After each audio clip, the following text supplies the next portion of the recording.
Kembali bersama kami dalam Market Review. Pemirsa, kerja keras pemerintah dalam menjaga perekonomian melalui berbagai reformasi kebijakan terbukti membuat Indonesia masih berdiri tegak hingga saat ini. Untuk itu pemerintah telah menyiapkan APBN tahun 2024 yang didesain untuk menjawab tantangan saat ini sekaligus di masa yang akan datang. Dengan mencermati tantangan dan agenda pembangunan serta upaya reformasi fiskal yang komprehensif, maka postur RAPBN 2024 sebagai berikut. Pendapatan negara direncanakan sebesar Rp2.781,3 triliun yang terdiri dari penerimaan perpajakan Rp2.307,9 triliun dan PNBP sebesar Rp473 triliun serta hibah sebesar Rp0,4 triliun. Belanja negara dialokasikan sebesar Rp3.304,1 triliun yang terdiri dari belanja pemerintah pusat sebesar Rp2.446,5 triliun dan transfer ke daerah sebesar Rp857,6 triliun. Keseimbangan primer negatif Rp25,5 triliun didorong bergerak menuju positif. Defisit anggaran sebesar 2,29% PDB atau sebesar Rp522,8 triliun.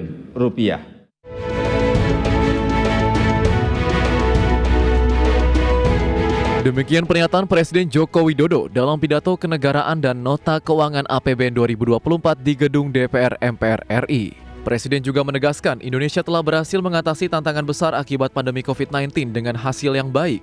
Bahkan, menjadi salah satu negara yang berhasil menangani krisis kesehatan dengan cepat dan baik, serta melakukan pemulihan ekonomi dengan cepat, konsisten, dan inklusif. Oleh sebab itu, pemerintah telah menyiapkan bekal untuk menghadapi tahun 2024 mendatang melalui anggaran pendapatan belanja negara atau APBN yang didesain untuk menjawab tantangan saat ini sekaligus di masa yang akan datang. Hal ini guna mengakselerasi transformasi ekonomi yang inklusif dan berkelanjutan. Sementara itu, capaian pemerintah hingga saat ini meliputi pertumbuhan ekonomi selama 7 kuartal terakhir sejak akhir 2021 secara konsisten berada di atas 5%. Tingkat pengangguran turun dari 6,26% pada Februari 2021 menjadi 5,45% pada Februari 2023. Kemudian tingkat kemiskinan turun menjadi 9,36% pada Maret 2023 dari puncaknya di masa pandemi 10,19% pada September 2021. Begitu juga dengan kemiskinan ekstrim yang turun dari 2,04% pada Maret 2022 menjadi 1,12% pada Maret 2023. Jakarta, Tim Liputan IDX Channel. Dan untuk membahas tema menarik kita selanjutnya, nafas panjang menuju Indonesia Emas, sudah tersambung melalui Zoom dengan Ibu Ima Mayasari, pengamat kebijakan publik Universitas Indonesia. Bu Ima, terima kasih sudah bergabung bersama kami. Ya, selamat pagi Mas Fajar. Ya, pagi Bu Ima. Ini terkait dengan tema kita hari ini, nafas panjang menuju Indonesia Emas. Sebelum kita gali lebih jauh, tapi saya ingin kami ingin mendengar terlebih dahulu review dari Anda terhadap berbagai kebijakan yang telah dikeluarkan pemerintah selama ini. Adakah catatan khusus, Bu Ima? Ya, saya terima kasih Mas Fajar. Di era pemerintahan Presiden Jokowi ada beberapa catatan dari saya terkait dengan beberapa terobosan kebijakan yang dilakukan oleh pemerintah yang perlu kita berikan apresiasi seperti konsistensi pemerintah dan komitmennya untuk melakukan regulatory reform melalui Undang-Undang Cipta Kerja ya sampai dengan Undang-Undang Kesehatan dengan teknik Omnibus Law. Meskipun banyak sekali kita melihat adanya pro dan kontra terkait dengan kebijakan ini, tetapi pemerintah telah berhasil menunjukkan komitmennya untuk mengatasi berbagai macam bottleneck atau hambatan di dalam konteks kebijakan dan kemudian regulasi yang ternyata saling tumpang tindih antara satu sama lain, tidak harmonis satu sama lain, dan kemudian melakukan terobosan yang menurut saya ini adalah regulatory reform terbesar di Indonesia di era pemerintahan Presiden Jokowi. Seperti itu Mas Fajar.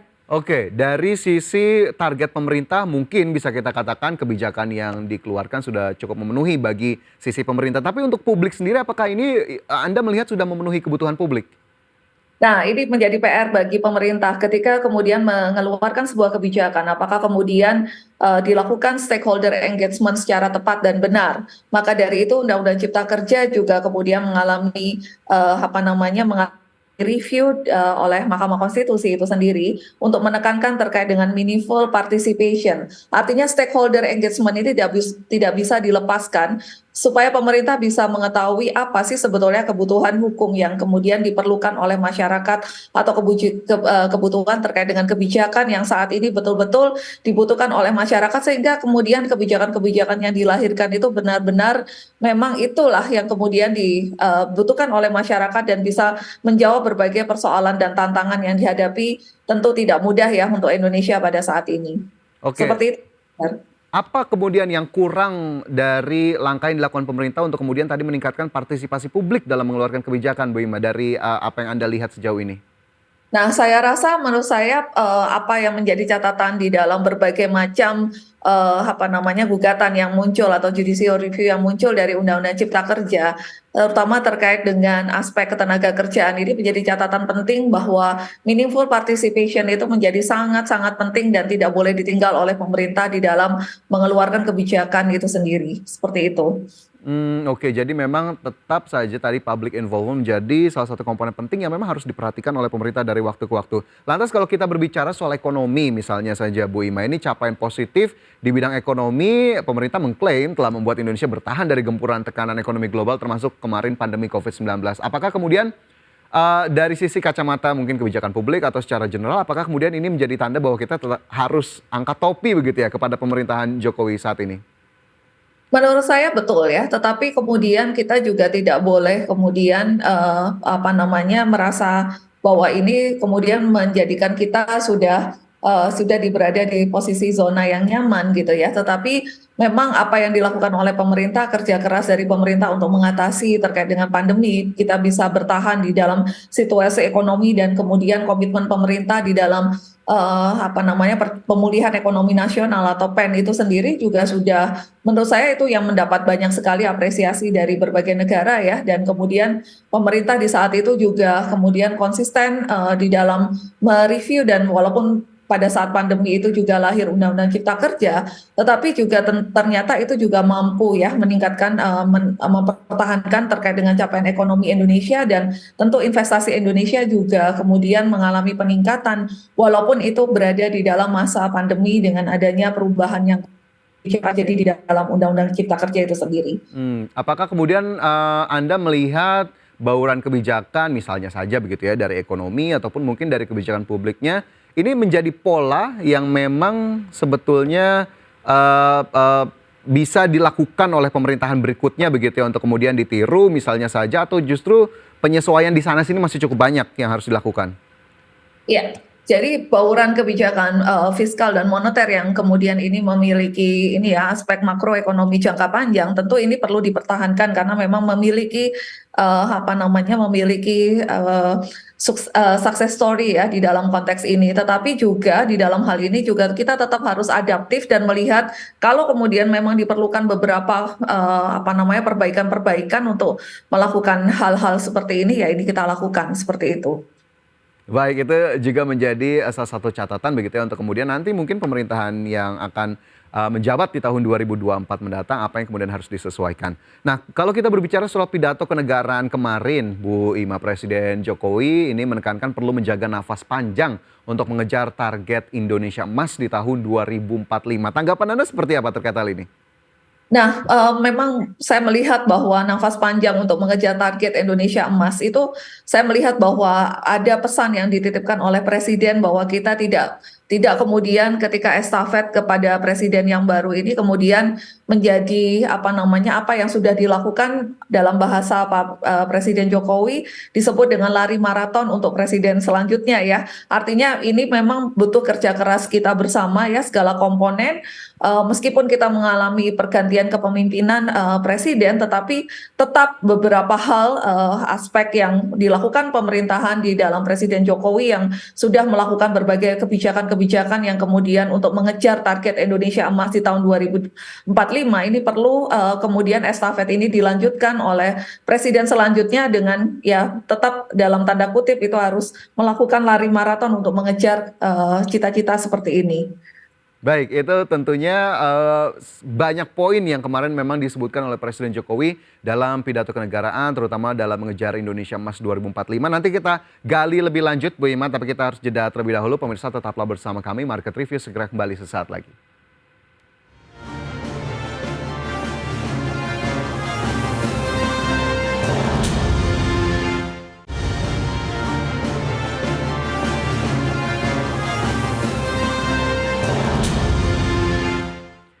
Kembali bersama kami dalam Market Review, dan pemirsa sebelum kita ke diskusi terkait dengan tema kita hari ini, saya ingin ajak Anda untuk melihat infografis terlebih dahulu.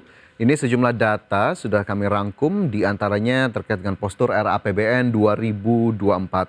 Penerimaan negara dipatok 2.781,3 triliun rupiah yang meliputi perpajakan, PNBP, dan juga hibah, dan angka-angka lebih detailnya bisa Anda saksikan di layar televisi. Kemudian belanja negara ditargetkan 3.304,1 triliun rupiah, meliputi belanja pemerintah pusat dan juga transfer ke daerah. Kemudian keseimbangan primer 2.446,5 triliun rupiah, dan defisit anggaran ditargetkan 2,29% dari PDB atau setara dengan 522,8 triliun rupiah. Kemudian asumsi dasar ekonomi makro RAPBN 2024 diantaranya ada pertumbuhan ekonomi 5,2%, lebih rendah dibandingkan target di tahun 2023. Kemudian inflasi 2,8%, nilai tukar rupiah terhadap dolar Amerika Serikat di 15.000, kemudian harga minyak 80 dolar per barrel, lifting minyak 625.000 barrel per hari, dan lifting gas 1,3 juta barel setara minyak per hari. Kemudian ke infografis berikutnya, optimalisasi penerimaan pajak dan PNBP RAPBN 2024 dari sisi pajak, yakni menjaga efektivitas reformasi perpajakan untuk perluasan basis pajak, kemudian implementasi sistem inti perpajakan, serta perbaikan tata kelola dan administrasi, implementasi NIK sebagai NPWP, pemberian berbagai insentif perpajakan yang tepat dan terukur guna mendorong percepatan pemulihan dan peningkatan daya saing investasi nasional. Kemudian dari sisi PNBP, perencanaan dan pelaporan dengan menggunakan teknologi informasi yang terintegrasi, penguatan tata kelola dan pengawasan, optimalisasi pengelolaan aset dan sumber daya alam, serta mendorong inovasi layanan dengan tetap menjaga kualitas dan keterjangkauan layanan.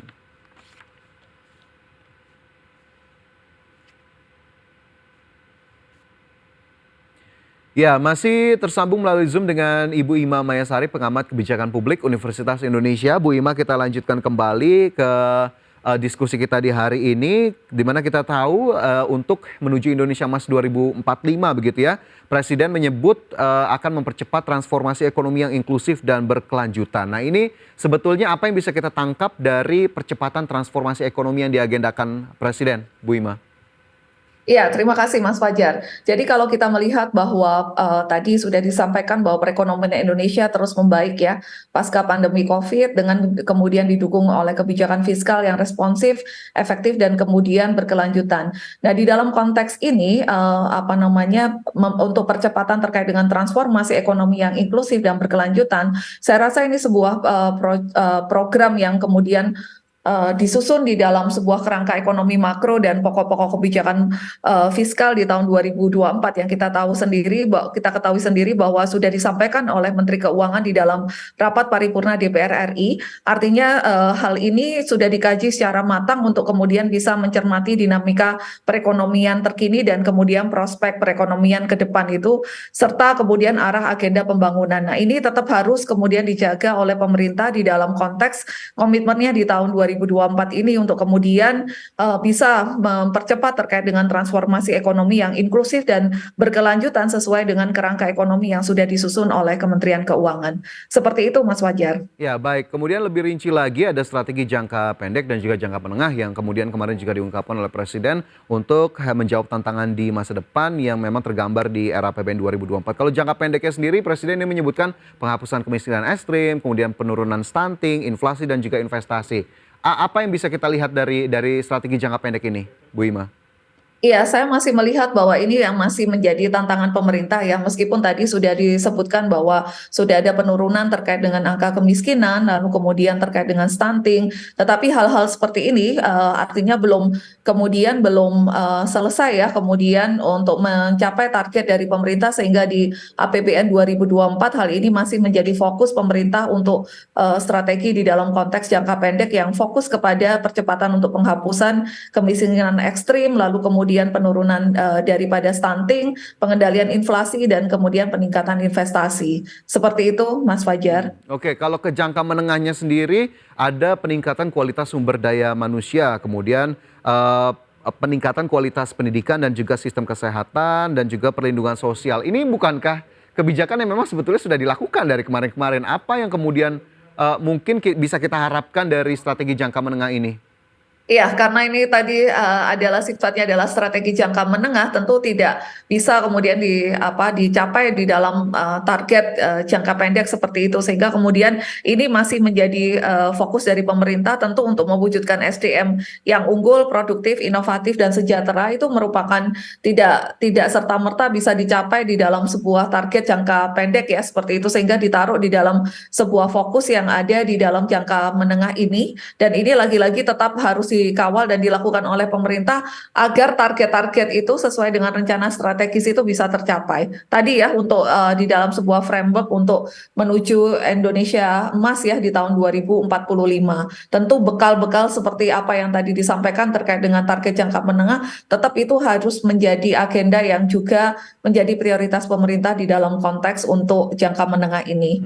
Oke, jadi intinya memang menjadi langkah yang berkelanjutan begitu ya jangka menengahnya, sehingga akhirnya yang sudah dilakukan ya bukan berarti tidak akan kemudian diperbaiki kembali begitu ya Bu Ima ya?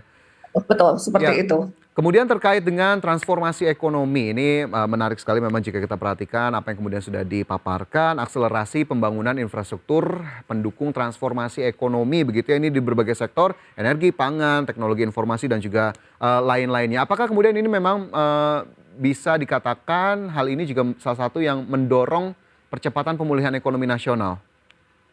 Ya, menurut saya itu tepat ya, karena memang seperti halnya kita lihat satu kebijakan pemerintah di dalam regulatory reform di dalam Undang-Undang Cipta Kerja untuk kemudian kemudahan untuk peningkatan investasi kita ya, kemudian berusaha seperti itu. Dan strategi ini kemudian tetap dijalankan oleh pemerintah dan ternyata juga efektif untuk kemudian cepat ya melakukan percepatan terkait dengan pemulihan ekonomi nasional yang ada. Seperti itu, Mas Fajar. Oke, Saya rasa hal ini masih bisa kemudian diakselerasi terkait dengan hal ini untuk kemudian kita bisa melakukan percepatan terkait dengan pemulihan ekonomi nasional itu sendiri. baik, ditambah lagi memang untuk peningkatan nilai investasi yang memang terus dikejar begitu ya, sehingga akhirnya infrastruktur pendukung ini diyakini oleh pemerintah tetap harus terus ditingkatkan. Nah, ini juga agenda yang menarik sekali, saya yakin sekali mungkin Bu Ima bisa mengulitinya lebih lanjut begitu ya, terkait dengan pemantapan implementasi reformasi birokrasi dan juga simplifikasi regulasi. Nah, ini apakah kemudian ini menjadi inti dari reformasi kebijakan pemerintah yang memang harus terus dilakukan? Ya, menurut saya itu harus ya, karena di dalam dokumen OECD terkait dengan Regulatory Policy 2.0 itu sendiri sudah kita bisa melihat bahwa berbagai negara di dunia ketika hantaman pandemi yang menimpa itu mereka berlomba-lomba untuk kemudian melakukan perbaikan atau mereview kembali kebijakan mereka, melakukan simplifikasi regulasi, melakukan adaptasi dan kemudian melakukan penyesuaian-penyesuaian bagaimana kemudian negara bisa bertahan menghadapi pandemi untuk menjadi pembelajaran di masa yang akan datang. Nah, saya rasa ini juga sudah sejalan dengan kemudian titik tekan pemerintah untuk kemudian melakukan regulatory reform dengan kita melihat kepada Undang-Undang Cipta Kerja sampai kemudian dan berbagai peraturan-peraturan turunan yang lain. Artinya ini memang membutuhkan sebuah roadmap atau kemudian rencana aksi untuk untuk terus berlanjut kebijakan ini, baik kemudian reformasi birokrasi maupun terkait dengan simplifikasi regulasi untuk kemudian kita bisa secara holistik gitu ya, pemerintahan ini berjalan secara lancar dengan kemudian hilangnya hambatan-hambatan atau bottleneck baik terkait dengan birokrasi itu sendiri maupun juga terkait dengan regulasi itu sendiri. Seperti itu, Mas. Ya, tapi apakah kemudian Anda memiliki nilai ataupun rapor tersendiri terhadap reformasi birokrasi yang sudah dilakukan oleh pemerintah, terutama mungkin dari kacamata publik ya, mungkin kalau dari sisi investor cukup banyak sekali indikator, tapi menurut Anda publik apakah sudah cukup puas dengan reformasi birokrasi yang dijalankan pemerintah sejauh ini, terutama mungkin saya sebagai warga negara kemudahan-kemudahan yang kemudian sudah didapatkan dari pengurusan berbagai macam izin ataupun mungkin dokumen-dokumen begitu, adakah rapor tersendiri, Bu Ima? Iya, saya rasa kemudian komitmen pemerintah untuk kemudian melakukan e-government itu sendiri itu masih langkah yang kemudian masih membutuhkan banyak sekali action-action yang lain ya gitu untuk mewujudkan e-government itu sendiri dan itu terbukti memang dari sisi masyarakat itu sendiri masih menghendaki mengenai terintegrasinya semua di dalam sebuah sistem elektronik yang kemudian memudahkan mereka dalam mendapatkan pelayanan-pelayanan itu sendiri dan itu juga untuk mencegah terjadinya korupsi ya, praktek-praktek korupsi atau praktek-praktek curang gitu yang kemudian pelayanan-pelayanan dengan elektronik ini sendiri juga telah memangkas berbagai dan di dalam sisi pelayanan kepada masyarakat itu sangat membantu sekali. Saya rasa e-government juga tetap menjadi pantauan pemerintah untuk kemudian terus memperbaiki sistem elektronik di dalam pelayanan kepada masyarakat itu sendiri. Dan kemudian kalau kita melihat bahwa pemerintah sedang berbenah di dalam konteks One Data atau Satu Data Indonesia, nah kita mengharapkan bahwa pemerintah bisa menyelesaikan agenda ini sehingga kemudian kebijakan-kebijakan yang lahir dari pemerintah itu sendiri sudah berbasis kepada bukti atau evidence based policy yang kemudian kita bisa melihat ini menjadi salah satu hal yang memudahkan pemerintah untuk kemudian bisa membuat sebuah kebijakan yang memiliki kualitas yang baik dan memang betul-betul dibutuhkan oleh masyarakat dan memberikan respon yang cepat terhadap kebutuhan-kebutuhan yang ada di masyarakat itu sendiri.